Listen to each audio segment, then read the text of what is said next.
Hi friends, Ashley from Wildwoods&Homestead. I thought I would take you guys along on a day that we had, a Canada Day. We kind of forgot about it this year, and we sort of did an impromptu celebration on our own, and it ended up being a really fun day. And I also made a really simple pavlova, so I thought I would share that. And Geoff and the kids went around the acreage and found some materials to make a really neat slip and slide. So that was fun. In years past for Canada Day, we, especially when we lived in town, we would take the kids to the parade. But the more kids we've had, I know for myself, I struggle sometimes feeling overly stimulated, sometimes being out in public, and we just find that it's easier to either make our own celebration or go to the river, or if we can get out to the mountains or something like that. That seems to be more our style of doing things. So this day ended up being really nice. It was really relaxed, and I actually got out to the greenhouse before the really hot part of the day, so it was still morning and it felt so good in there. It felt so tropical, not too humid, and still nice and cool. So I went ahead and harvested a bunch of greens because we have been trying to eliminate wheat from our diet. We think some of us are having trouble with that, and our plan this evening was to have burgers, and we thought that we would just wrap them in some greens instead of our traditional. Normally I was making sourdough buns before this, but we're kind of giving that a break just to see how we all feel taking that out of our diet for a little bit. And then I'm just sharing this Pavlova recipe, and this is not my recipe. I will link, I will put a link in the description box. This is from Natasha's Kitchen. I searched around quite a bit for a simple Pavlova recipe, and I feel like Pavlova is one of those things that you can make as simple or complicated as you want to. Normally we have it turn out really great each time. This time though, I had a new baby on me, and then I was teaching my 11-year-old. She wanted to learn how to make it, so I was kind of trying to slow down a bit for her, and our pavlovas did turn out flat. Also, we've had a lot of rain, and I really do think the humidity affects this dessert. But this came about because we had a lot of eggs coming in from our chickens, and I needed to find some creative ways to use excess eggs. And then with this, I make a vanilla curd or a vanilla pudding, and at the time we had a cow, and we had so much milk coming in, so I was looking for ways to use these resources that were coming in. We no longer have a cow, and we are just down to maybe 2 laying hens right now, so we are purchasing store-bought milk and eggs. But for Canada Day, I thought, I will make pavlova, and we'll do a red sauce, like with strawberries or something, to put on it so that it'll be, the red and the white. So, but yeah, usually the pavlova is a lot more fluffy, and I can get, when I put it onto my parchment paper, I cut my parchment paper out so that it sits into my pan neatly, and then I start to scoop my pavlova on. And normally it's a lot fluffier, and I can get some really nice peaks, and then I just carve out that center so that I can put berries in it or whipped cream. Or my plan for this was to do the vanilla pudding that I mentioned, and I'll write that recipe.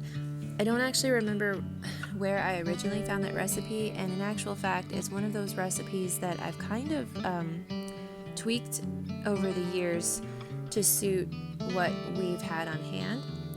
For example, this time I used organic sugar for it, but I've also used honey or maple syrup.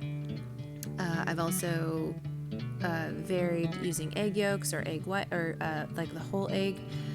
But I'll show how we do that in a minute. I just was showing this strawberry sauce, and Natasha's Kitchen, who I got the Pavlova recipe from, she has a sauce, a cherry sauce recipe, I believe, for cheesecake that's very similar to this. But basically, so I'll put that in the description box too, but basically it was just our fruit, some water, cornstarch, and organic sugar, and then cooking that till it was nice and thick.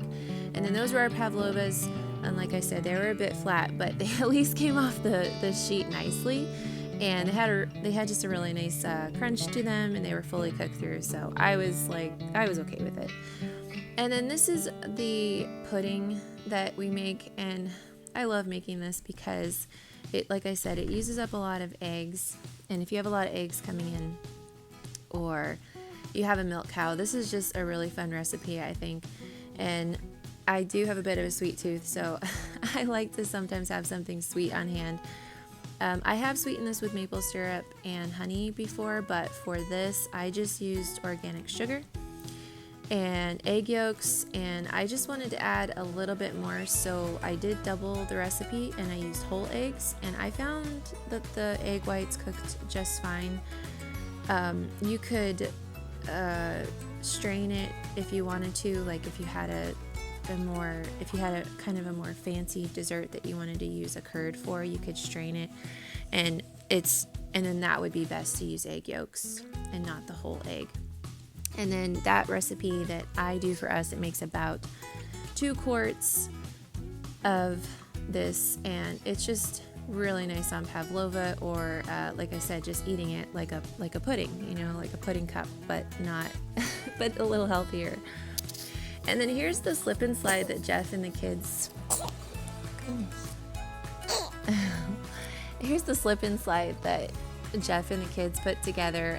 They found some extra plastic from our greenhouse, from the roof, and just unrolled it to see how much they had, and cleared the lawn to make sure there weren't any sticks or rocks, rolled it out, and then he's got Gideon going under there to get a stick or a rock or something that was still stuck there. But then they just tacked it down along the sides to hold it to the ground, and put the hose out there, and I think at some point they also brought the sprinkler out. And then he took it up a little bit more by adding some of this natural dish soap that we have, and mixed that in to make it extra slippery. So we ended up having a really great time with that, and it's probably gonna be an establishment for our summer, doing this really fun slip and slide.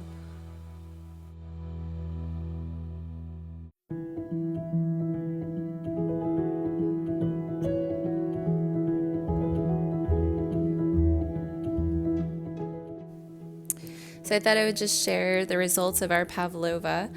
And I know I'm wearing 2 different dresses in this video, and that's because I forgot to mention that I did this pavlova the day before. I find it's best to do this recipe the day before because then my pavlova is nice and dry. I just make sure that I store it in an airtight container, and my pudding is nice and set up, and the sauce that I make is also nicely set up. And it's just a great recipe, a great dessert to make the day before, and then serve the next day when it's all nice and set up. But even though it was flat, it still ended up being really tasty. It was a little bit chewy, but I don't mind that. I really like that. So that was our Canada Day, and those are just a few of the special things that we did. And I appreciate you guys joining us.